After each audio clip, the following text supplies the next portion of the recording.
The title of this talk is Living in Attunement with the Divine. In it, Sri Mrinalini Mata, third president of Self-Realization Fellowship, Yugoda Satsanga Society of India, speaks on the teachings of Paramahansa Yogananda, founder and guru of SRF YSS. This talk was recorded in 1977 at the YSS Ashram in Ranchi, India. Some devotees question why they have difficulty in their meditations, why they have difficulty concentrating and feeling during meditation that deep attunement with God and Guru.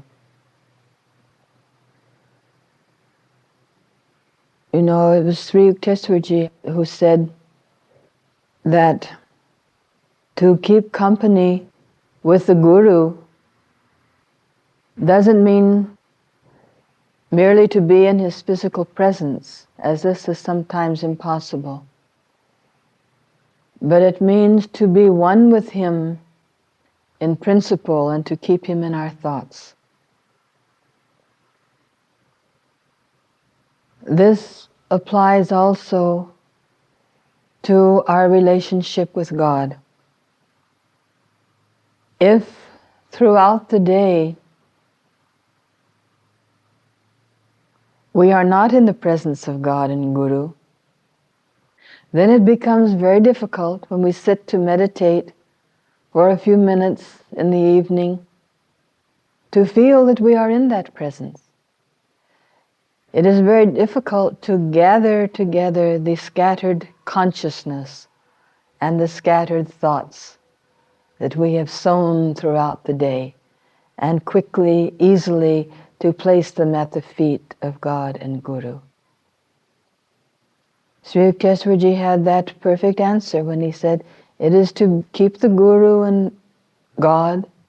Guru is simply the channel, the representative, the speaking voice of silent God. To keep them always in our thoughts, that's to be in their company, and to be one with them in principle. To be one with the Guru in principle. This is why I'm sure Gurudev is a part of our sadhana from the very, very moment we entered the ashram, from the very moment that devotees came to him.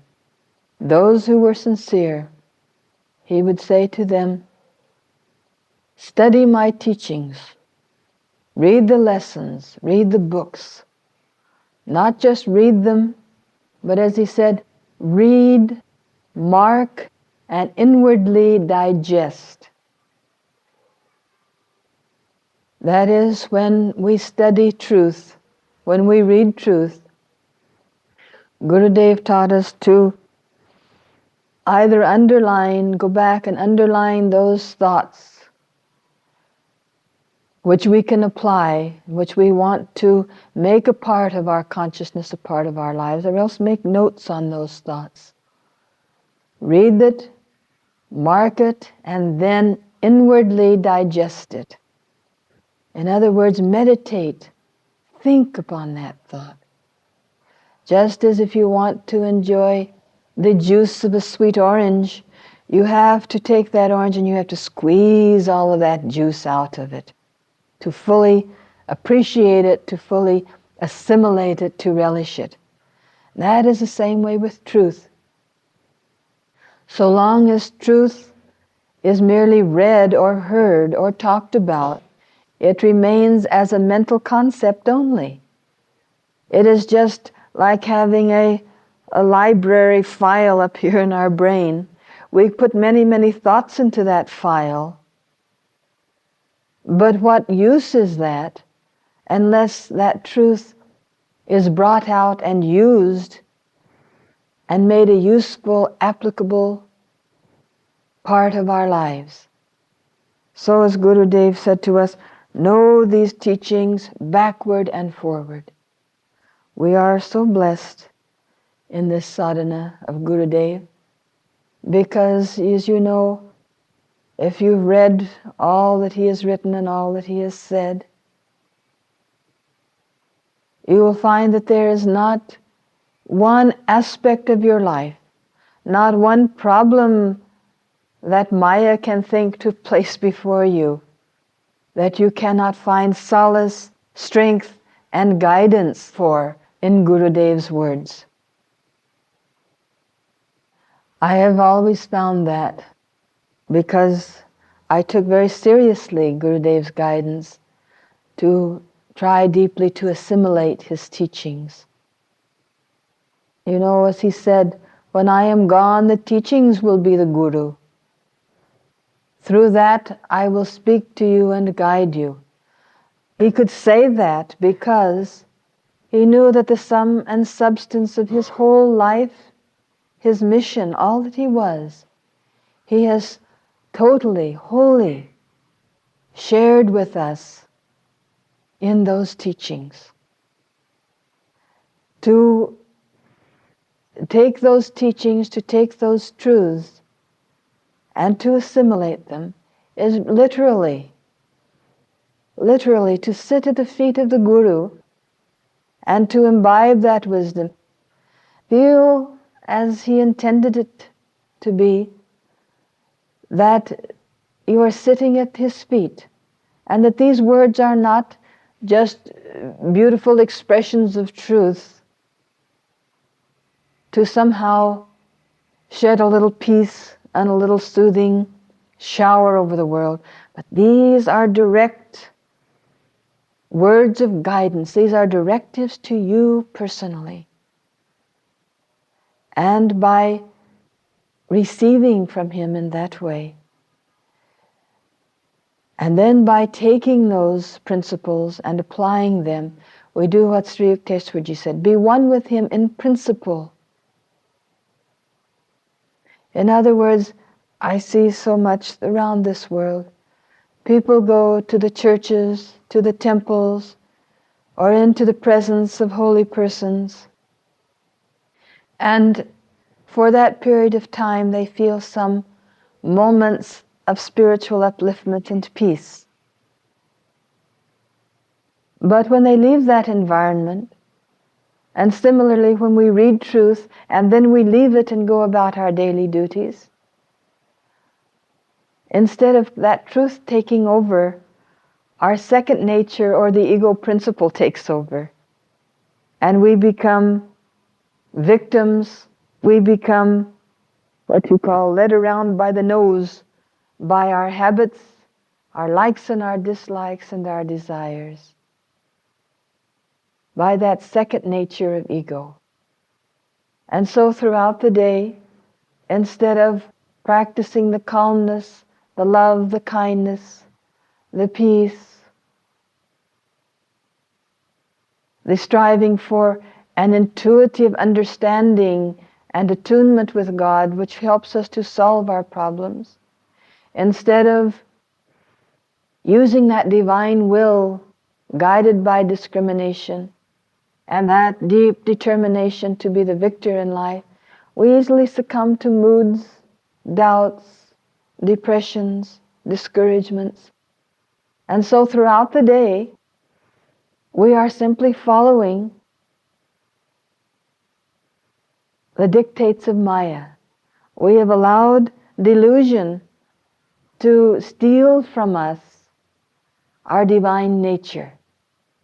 So is it any wonder then when we sit to meditate at the end of the day, having let our minds and our consciousness wander in this garden in the brambles of delusion, and our thoughts have been so scattered and so discouraged and so filled with the myriad of perceptions that have come through these senses that have made us feel either like or rejection or happiness, pleasure, material pleasure, or sorrows and disappointments.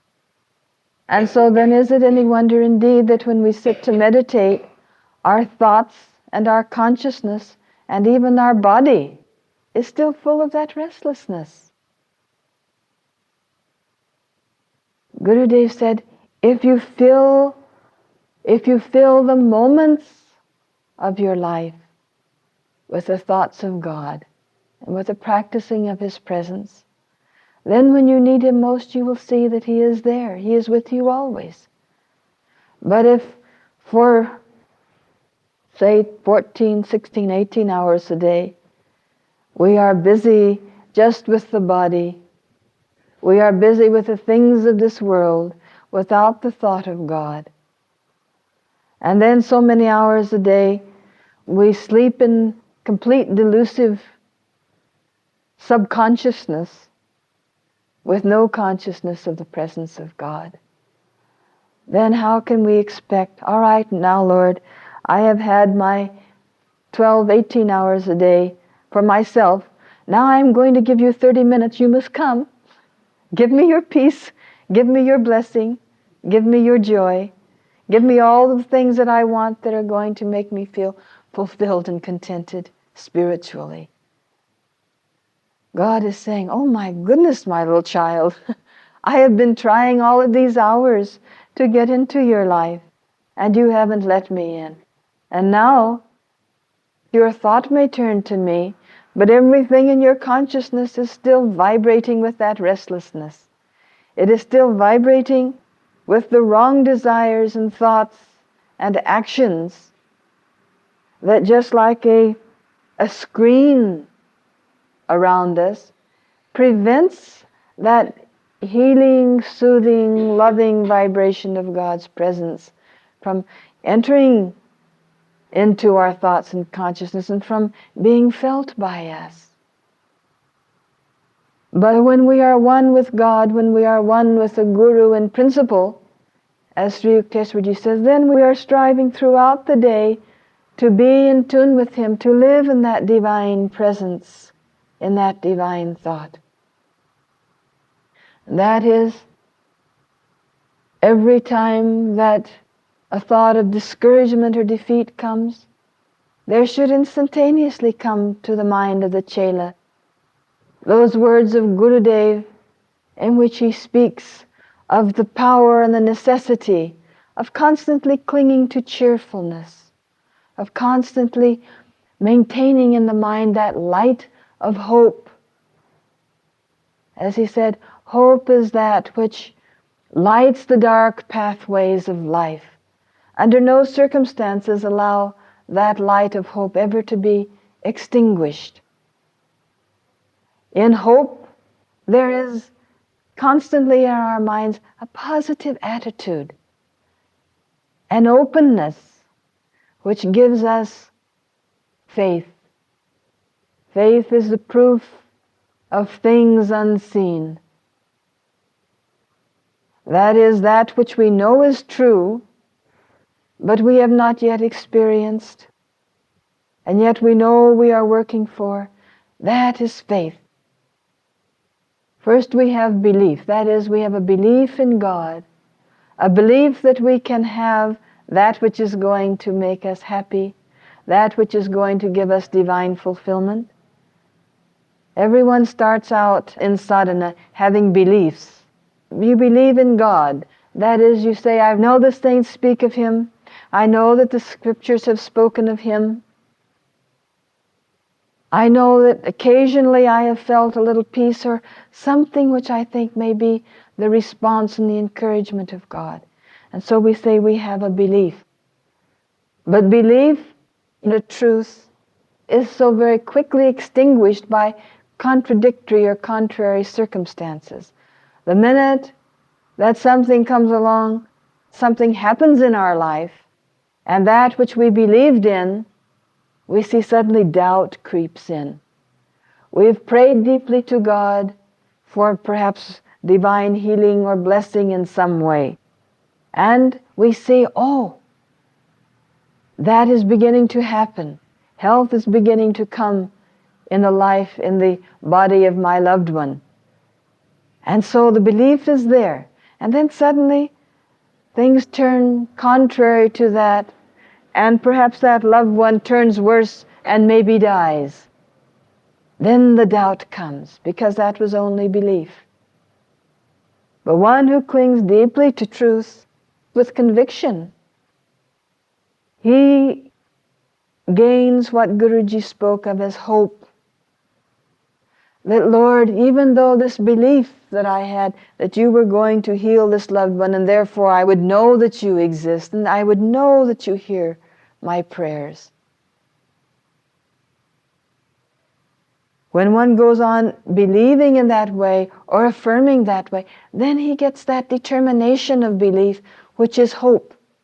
Lord, though this particular prayer has not been answered, still I have that hope.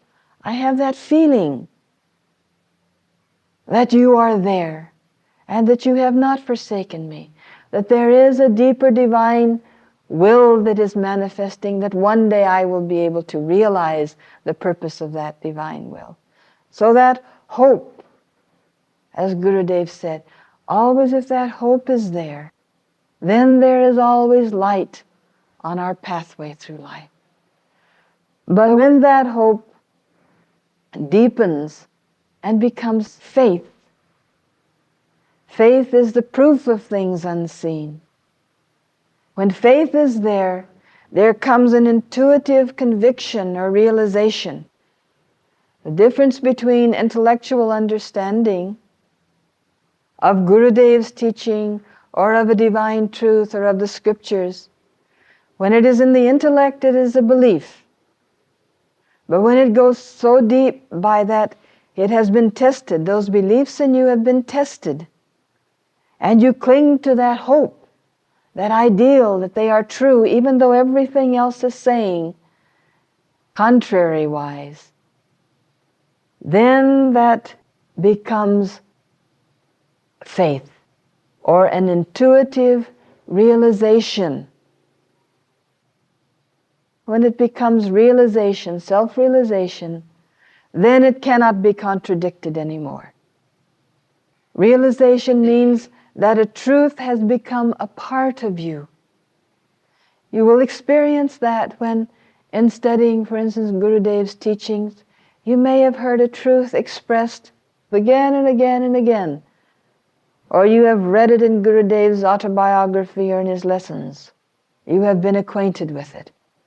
And you say, yes, I know it, yes, I know it. But one day when something happens in your life, and that truth seems to come out from within you and expresses as a part of your being, as an absolute conviction, as something that influences your life and your actions and your every thought, then you suddenly say, oh, now I understand that truth. Then you know that that truth is no longer a belief to you, it is a realization. It has become a part of your being. It has been born in every cell of body, mind, and spirit. That is what happens when one fully becomes in tune with the Guru. One fully becomes in tune with God. Then all of the things that you have heard in Gurudev's teachings, all of that which you have been studying and trying to practice in sadhana, you become absolutely one with it.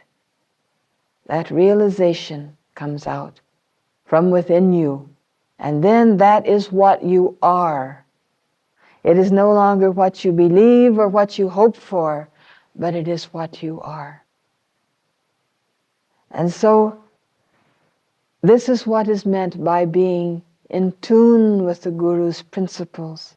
Being in tune with him in principle and by always keeping him in your heart and in your thoughts. Surely it starts out first as practicing. And this is all that we are doing in sadhana in the beginning. We are practicing how to behave. We have to have some intellectual understanding of what we are supposed to do in proper behavior. That is why we study truth. We study it deeply. We put those thoughts into our mind. We revere those thoughts with our feelings, with our hearts. And then we try to begin to practice them, not just when we sit to meditate, but throughout every moment of every day. Whatever confronts us, the Gurudev said, just remember that whatever confronts you each moment of every day, that circumstance rightly represents the next step that your soul must take in its divine unfoldment. And so, in whatever circumstance you find yourself at any moment of the day, there should be some thought of truth there in your mental library. Pull that out and say, now this truth I must apply to this situation. And then practice it. Practice, practice, practice. Until in time, the fruits of that practice have become a part of you. One becomes a saint, one becomes a divine being when all of the time he is living in divine attunement with God. That is, with the principles, with the truths of God, such as our beloved Gurudev did. His behavior, all of his actions, all of his thoughts were always flowing in that divine channel. What is truth? He started in his sadhana with that question, what is truth? And then he began to practice those truths until in this incarnation, as he had in incarnations past, he manifested those truths in everything that he was and in everything that he did. So if we practice that kind of sadhana, if we practice attunement with oneness with those divine principles throughout the day, then when we sit to meditate and we start to practice Guru-given techniques of meditation, we find that through the day we have already put that vibration of truth, which is a harmony, a universal harmony, a universal oneness, and that very easily all of the life energies of the body, all of the thoughts that are there in the consciousness in the mind, already being in that divine trend, they very willingly turn within with the soul. Just as the temple bell summons for time for worship, so when the soul says, oh, now I am going to sit at the feet of my beloved God, then all of the subjects, you might say, of the kingdom of body and mind, instantly being geared that way, being attuned to that divine vibration, they respond, and they immediately then want to turn within with the soul and go deep into meditation. And similarly, after one has sat in meditation and has communed with God, has worshipped God in that temple of inner silence, that divine peace of God, that divine love, His divine bliss, His wisdom, these have all then been conveyed to all of the subjects of body and mind. In other words, all of the thoughts become purified by that silent divine communion. All of the cells of the body even become absolutely electrified and purified, vitalized by that period of divine communion, so that when we leave meditation, if we bring with us that blessing and that grace of God, then it also begins to help us in our everyday activities and thoughts and feelings. In other words, one helps the other. We can't behave in a restless, irritable, negative, cantankerous, critical way throughout the day and think that then we are going to have divine communion when we sit in meditation. And conversely, we cannot have a restless, negative, empty meditation where we have not really put forth our effort to gather our thoughts and feelings and to unite them to the power and wisdom and love of God. And then come out into our everyday activities and then wonder why God is so absent in helping us solve our daily problems and fulfilling our daily needs. Sadhana, as Gurudev gave it to us, is a total working with body, mind, and soul. We cannot isolate one from the other and get very far in our pursuit of God, very far in the gaining of self-realization. It all goes together, dear ones. Guruji has made it so very, very simple for us. His teachings are so sublime, and yet he has made them so applicable, so understandable, so all appealing, not only to mind, but to heart and to every aspect of our lives. As he said to us, you don't realize how eager God is to enter into your life and to give you happiness and fulfillment. We cry in this world and we complain about our difficulties and our sufferings. But he said, don't you realize it is God who is crying, because it is none other than He who is in these body temples, and you are inflicting so much suffering on that Divine One who is within you. It is He who is crying. It is He who is saying, oof, open up this stuffy temple of your life. Give me some fresh air of goodwill, of love, of positive divine action. Let me express. Don't make me just a prisoner in this darkness, in this dark temple, made so by the closing of the doors of the divine temple within, by the bolts of delusion, by the locks of delusion. Take those off.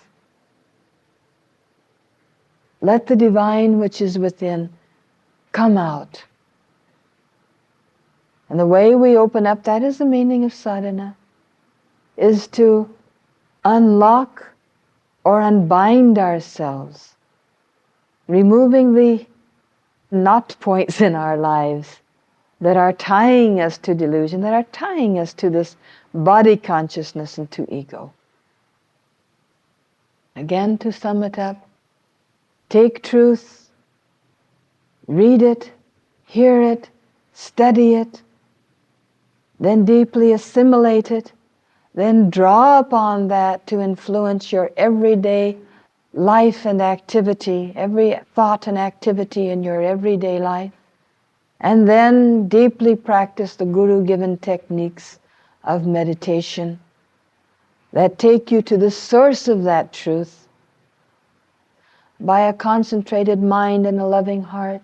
Draw as much as you are able from the divine source of that truth to vitalize it, so it is not just a thought in the mind, but that it is a living part of your own self in every cell of the body, mind and spirit.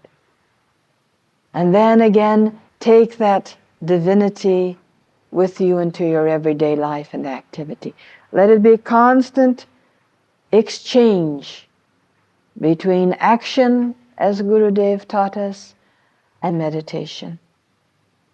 The right sadhana is right action balanced with right meditation. And that surely leads to self-realization, to enlightenment, to oneness with God, which is the goal of sadhana. God bless you.